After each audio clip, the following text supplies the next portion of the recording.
Bom dia, meus amores. Como vocês estão? Espero que todos estejam bem. Eu também estou bem. Trabalhei bastante ontem. Foi até um pouquinho mais tarde. Mas vamos lá, né? Faz parte. Que possamos todos nós termos aí um ótimo dia. Possamos estar aí na graça do Senhor. Sempre tendo gratidão por tudo que Deus faz na nossa vida, com a nossa existência, amém? Vamos fazer a nossa oração do dia. Senhor nosso Deus, pedimos que o Teu Espírito nos conduza na compreensão da Tua Palavra, que possamos enxergar além dos fatos históricos o Teu cuidado, a Tua direção, o Teu propósito eterno revelado em Jesus. Abre os nossos olhos e o nosso coração. Em nome de Jesus. Amém. Amém, meus amores? Nós vamos continuar a nossa analogia, a nossa leitura, na verdade, nas observações históricas e notas explicativas, né? Da onde nós paramos ontem. Ontem eu mencionei sobre o reinado, né, de Israel e tal. Eu não tô falando em relação aos reis de toda a nação, tá bom? Do início de todos os reis. Eu quis dizer o reinado em Israel, tá bom? Só pra gente deixar claro aqui, que senão às vezes a pessoa acaba confundindo, né? A forma que às vezes a gente coloca. Vamos continuar a nossa leitura? Os magos provavelmente viajaram com um grande número de assistentes e sentinelas em sua longa viagem, que teria levado várias semanas. Por exemplo, se vieram da Babilônia pela rota principal do comércio, que tinha cerca de 1.290 quilômetros, percorrendo em média 32 quilômetros por dia. A viagem teria levado cerca de 40 dias.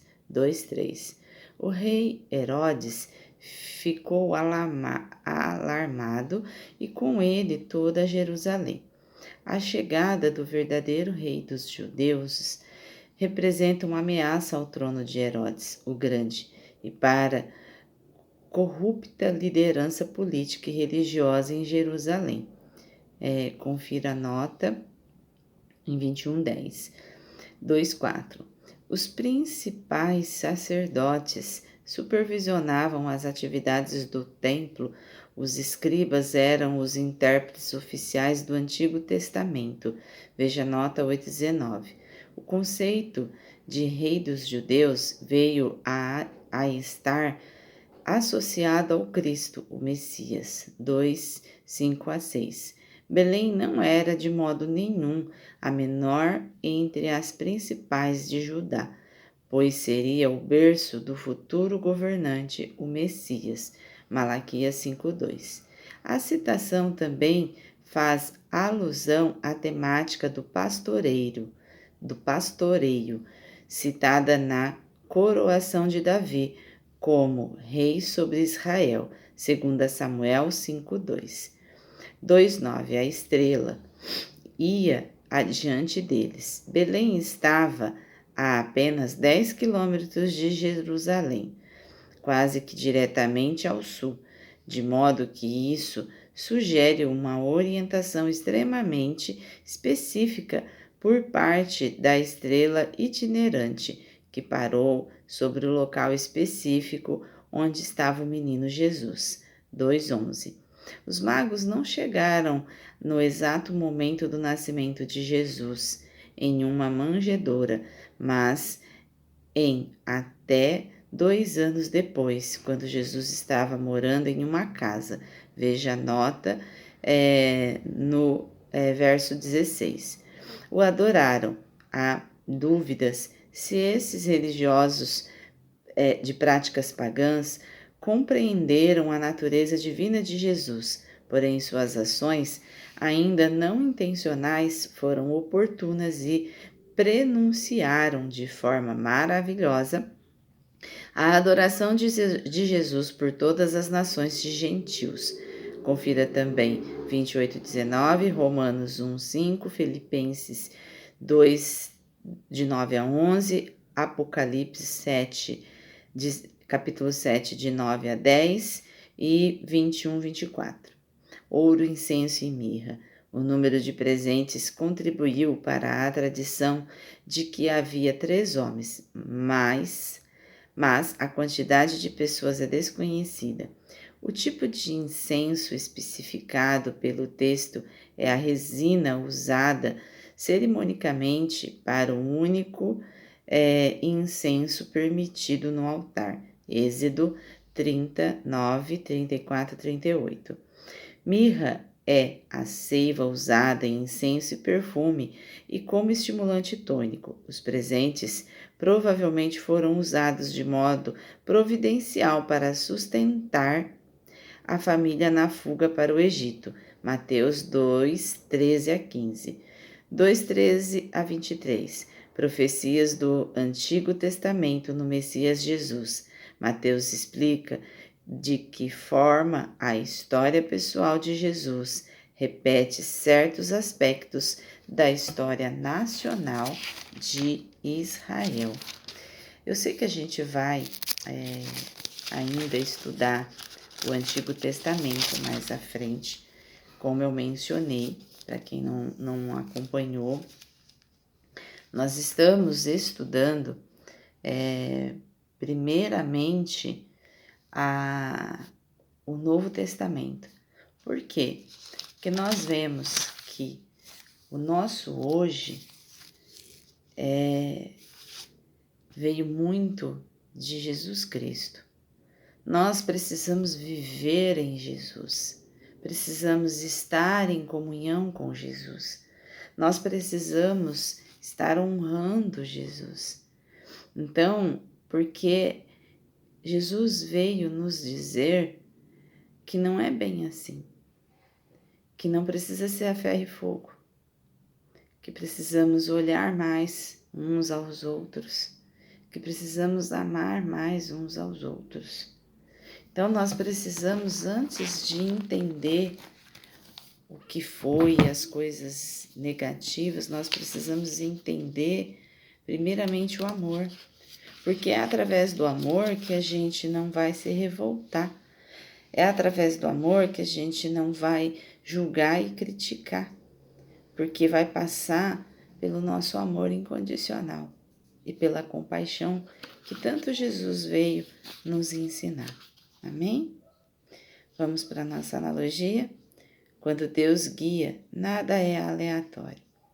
A longa jornada dos magos nos ensina que buscar a Deus exige tempo, esforço e perseverança.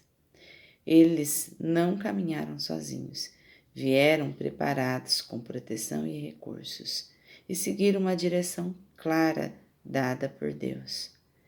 A reação de Herodes e de Jerusalém revela um contraste. Enquanto alguns viajam para adorar, outros se alarmam por medo de perder poder. O verdadeiro rei sempre confronta estruturas políticas e religiosas corrompidas. Belém, pequena e desprezada, torna-se o centro da história da salvação. Deus escolhe o que parece pequeno para manifestar o que é eterno. A estrela que guia os magos não aponta apenas um caminho geográfico, mas revela que Deus conduz de forma precisa e pessoal. Ela para exatamente onde o menino está. A adoração dos magos antecipa algo maior. As nações gentílicas reconhecendo Jesus como Rei. Mesmo sem compreender plenamente sua divindade, eles se prostram, adoram e oferecem o melhor que possuem. Os presentes, ouro, incenso e mirra, não são apenas simbólicos, mas também instrumento da providência divina, sustentando a família de Jesus no tempo da fuga. Mateus deixa claro: a história pessoal de Jesus reflete a história de Israel. E todas as promessas do Antigo Testamento encontram cumprimento no Messias. Então, quando a gente olha para essa nota, a gente percebe que Deus ele age de forma singular e de forma clara e muito objetiva nos caminhos traçados por Ele. Quando Deus assim faz parte do direcionamento de algo na nossa vida, nós precisamos confiar mais no seu direcionamento, porque Ele faz assim acontecer. Ele faz assim a gente entrar na rota certa, mas precisamos permitir, precisamos querer, precisamos estar prontos não para receber, mas para começar a lapidação. E a primeira lapidação é de nós mesmos, porque nós não podemos entender o mundo lá fora se nós não entendemos o nosso próprio mundo aqui dentro. Nós não podemos buscar uma divindade plena no externo se a gente não conseguir estar vivendo em divindade plena para conosco mesmo. Então, não é ter conhecimento, é viver esse conhecimento. Não é ler a Bíblia inteira, mas não vivenciar ela. Ao longo desses anos, nós iremos passar por muitos caminhos e por várias analogias diárias. O que iremos absorver? O que iremos desenvolver? Não é pegar o conhecimento e guardar, é praticá-lo. Se no dia de hoje nós estamos falando sobre permissão, que possamos dar permissão a Deus para guiar a nossa vida. Amém? Vamos fazer nossa oração, pedindo esse direcionamento, dando essa permissão. Senhor, nos ensina a caminhar com fidelidade, mesmo quando a jornada é longa. Que saibamos reconhecer a Tua direção, oferecer o nosso melhor e adorar Jesus acima de qualquer interesse humano. Abençoa nossos familiares e conduz cada um ao encontro com o verdadeiro Rei. Em nome de Jesus. Amém. Amém, meus amores? Que possamos ser conduzidos ao coração de Cristo Jesus. Que possamos olhar com mais dignidade, com mais honra para a nossa vida, com mais fé para com Deus. Que possamos honrar assim o nome de Jesus. Não somente conhecendo as Escrituras, mas vivendo elas. De nada é importante conhecer se não vive, se na hora de agir somos críticos, julgadores. Podemos não pecar, mas o julgamento e a crítica, a maledicência, também é um tipo de pecado. Então, que possamos, nesses dias, caminhar com Cristo, honrando assim a sua palavra,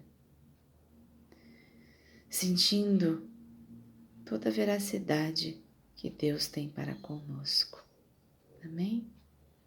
Que Jesus esteja com todos vocês. Uma ótima sexta-feira, com muita luz. Até amanhã.